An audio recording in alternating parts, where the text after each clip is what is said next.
one guy that I would look at as should be the Warriors' main trade target right now is Wendell Carter Jr. from the Magic.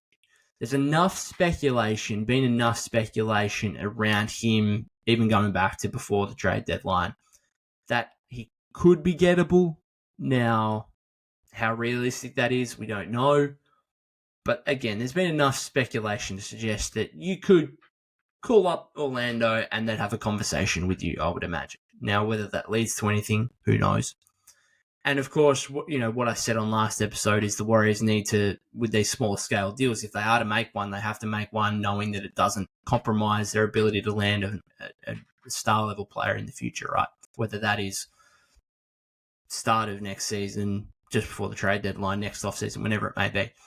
I think Wendell Carter Jr. is probably that tier of player where he's the best possible player you could get without necessarily compromising that. And he's in a situation where his value is probably slightly lower at the moment because he had a bit of a down year last season. Numbers weren't as high. And he's had some injury issues over the last couple of years.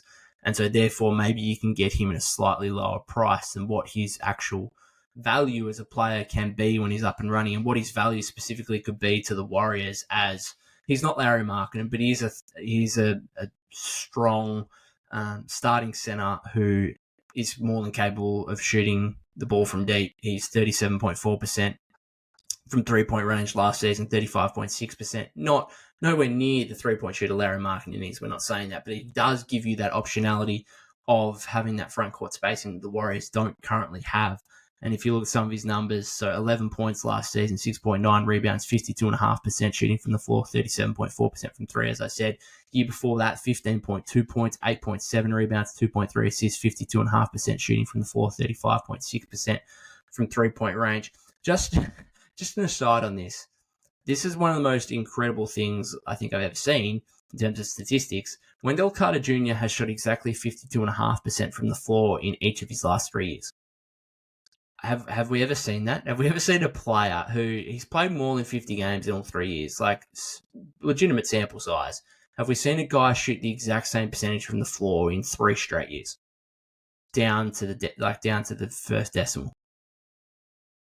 That's unbelievable. But that doesn't really matter. I just thought it was an interesting statistic. So he's a player to me who could be gettable for a price where it's not compromising the Golden State's ability to go out and get a star in the future, and that he could be a very, very impactful piece for you, and specifically for the Warriors and their lack of three-point shooting in the front court at the moment. I think that he's a player that could come in and actually wrestle for a starting center role, and if he's not your starting center, he probably should be the starting center, and I don't know what that means for the starting lineup.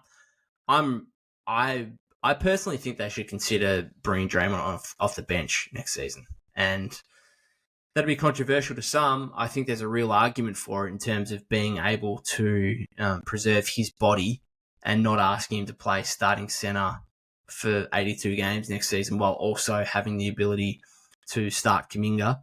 Now, you can obviously start Kuminga, Green, and TJD. There's just not enough spacing there. Your best perimeter defender or primary perimeter defender in Wiggins, you're not necessarily wanting to move him back to the bench, particularly if he has any kind of bounce back season. He's also making $26 million. You don't necessarily want to do that. Albeit Draymond is also making about that money, so pushing him back to the bench would bring that factor as well. But I think they should consider it. Let me know what you think. But I'd feel better about it if they got Wendell Carter Jr. and you could say, well, hang on, now we've got Wiggins, Kuminga, Wendell Carter Jr. starting, and then we've got Green and TJD as our backup front court. That would be insane. So I think that would be a really nice balance. And maybe you feel better about doing that than doing Draymond to the bench, and all of a sudden you're starting TJD and Kuminga as your 4-5. Very young, very inexperienced, particularly if you're going to add pods to that as well. What's Steph going to think about starting alongside 3 guys that are, 2 second-year players and a 4th-year guy who's 21 years old? Probably not going to be thrilled about it. It's why the Draymond thing won't happen. Like, Draymond will be start at the start of next season. I don't think there's any chance he's coming off the bench. I'm just saying I would consider it. And Wendell Carter Jr., to me, he's that tier of player who it could be really impactful while not necessarily compromising. Like, would you have to give up a first round pick? Probably. Like, I'm thinking Looney, Moody in a couple of seconds would be my offer. Now, do I think the Magic would buy it? Probably not, but it's what I'd be offering, and maybe